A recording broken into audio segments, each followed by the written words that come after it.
Hey guys, it's Vertus here, and we are looking at the E25 today. This is a new premium tank that's just come out today, and on PC it was probably one of the most overpowered premium tanks there is. Now, let's take a look at how it is in Blitz. Now, this is the limited edition number 1. This is to celebrate the first year of Blitz anniversary. And this tank sure costs a pretty penny. $24.99 just for the tank and some little bit of gold and 3 days of premium tank. The special is $35. That includes the tank, $2,100 gold, and 30 days of premium. That's not a bad deal, but it sure is a lot of money to be paying for a Tier 7 premium tank. This isn't even a Tier 8, it's Tier 7. However, I think this tank is totally worth your money, and I will show you exactly why, as I think it is probably the most fun premium to play out there right now.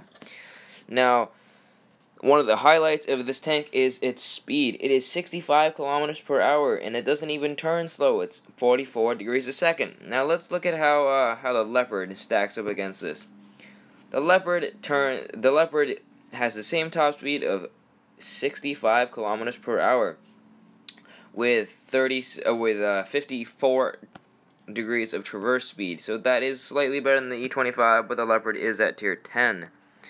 Something that the E25 does not have is armor, 50 millimeters at the front and 30 everywhere else. Now, you can get some lucky bounces off the gun mantlet if you have some tier 5 shooting at you, but that's about it.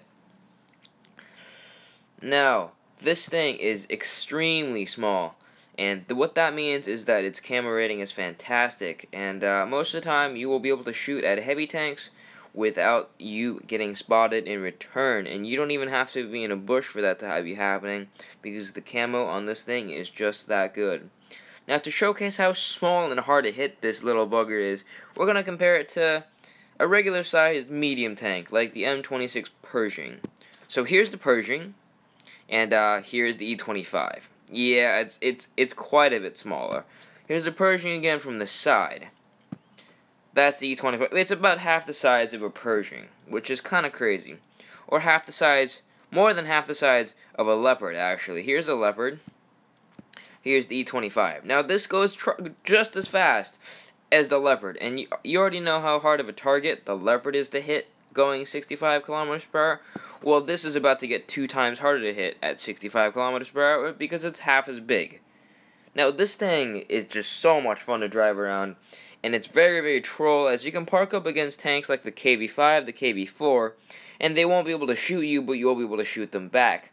And the reason for this is because, well, simply they can't get their gun down. Now, if the KV4 is straight in front of you, and their turret is actually extremely high, like this is the T30 turret, imagine, I don't know, 5 degrees of gun depression on that, and your tank is down here. He's not going to be able to return fire, but your gun will be sticking into his side, and you'll be able to shoot him non-stop. And shoot him you will. Now, this gun can be considered one of the negatives of the tank, but in my opinion, it isn't that bad, as after a few games that I have in it, it's actually quite usable. Now, it is the same gun that you get on the Stug 3. Now, looking at the tech tree, looking at the Tier 5 German TD, now the Stug gets the same 7.5 centimeter pack 42L70 gun. Now, as you can see, the stats are extremely similar. The Stug fires 10.53 rounds a minute, while the E25 fires a hell of a lot faster at 13.3, but this is at tier 7, so you should be expecting that. And also, some stats have been boosted, like the aim time, which is down from 1.7 to 1.5, which is insanely fast, and the dispersion, or the accuracy, is absolutely fantastic. It is the best in the game at 0.3, so this thing makes an awesome sniper with its great camera rating and its great accuracy. Now, however, I only have one gameplay for you guys here, and I will not be camping, as well. That's pretty damn boring to watch. Just me driving 5 meters to one spot and just sit there and shoot anything that pops up. That's a pretty boring gameplay, so I'm not going to be showing that. And also, before I forgot to mention, this tank, when it was originally planned and announced, this tank did not have preferential matchmaking. However, there being so much complaint in the community and probably on the test server, this tank now has preferential matchmaking, which makes it a very, very powerful tank. Now, I suggest pairing this thing up with something like a Panther M10, something with a turret, and that would make a great combo that can pretty much tear up any team. Now, this thing has a 700 horsepower engine, and it only weighs 26 tons, which gives it a fantastic power-to-weight ratio as well, which allows it to get up to top speed relatively quickly and zoom around the battlefield. Now, that's about it for the E25, and if you have the money right now and you're debating on getting it, just get it. It's a fantastic, fun little tank. It will take you a little bit to get used to how to play it, though, as it is completely unique to anything else in the game. I mean, if you play the Leopard, I guess you'll be kind of used to the speed, but you'll have no turret, and the gun is a pop gun that does not do a lot of damage, so you're going to have to keep that gun singing if you want to do some damage. Well, let's get on to the gameplay, and I hope you guys enjoyed this review. So here is the only gameplay of the day for you guys. Sorry, I will be uploading another game in the near future of the E25, but I needed to get this video up as quick as possible, so this is all you guys get for now. Sorry about that. I'm playing with my good friend General NK, who is driving his Comet. This is another good pair, as the Comet speed does match the E25's quite a bit better. However, the Comet does not get preferential matchmaking. So if you are not scared of getting into Tier 9 games, this is quite a bit better of a combo. However, in my 50 games with playing this, I only got into Tier 9 games, I think, twice. So it's not that big of a deal, as Tier 7 matchmaking on World of Tanks Blitz is extremely, extremely nice. Now, I play this thing a lot like a medium tank, really aggressively, and as you can see, I'm able to keep up with the Comet quite easily, and if we're going in a straight line, I'm able to pass him.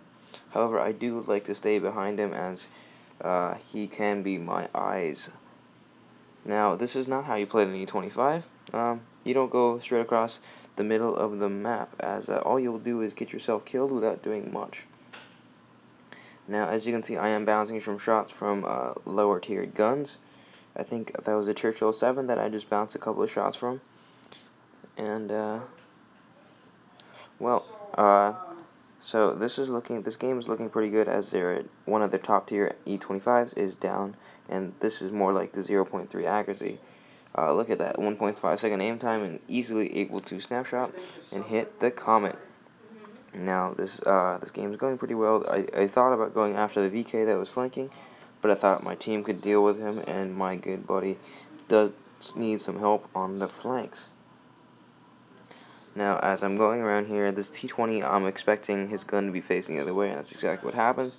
And look at this insane rate of fire.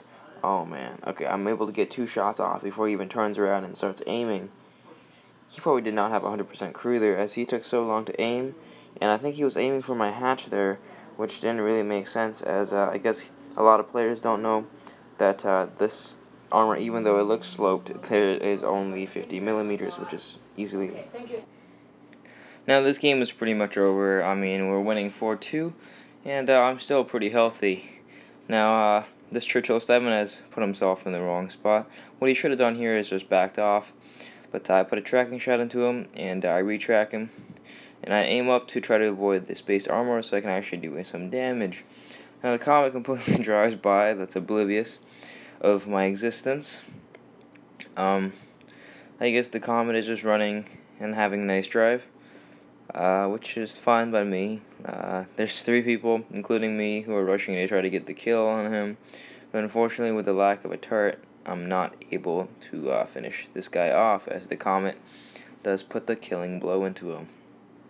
The last guy on the enemy team is a VK, and he's not a big threat, and he's just going to get taken down very quickly. As you can see, the speed is very, very quick, and it's extremely easy to get around and start shooting people. Now, I totally think this tank is worth your money, and but it does take a little while to get used to the play style of it. I will have further gameplay up very, very soon, and that was a 50k game, even though it wasn't really spectacular in any way.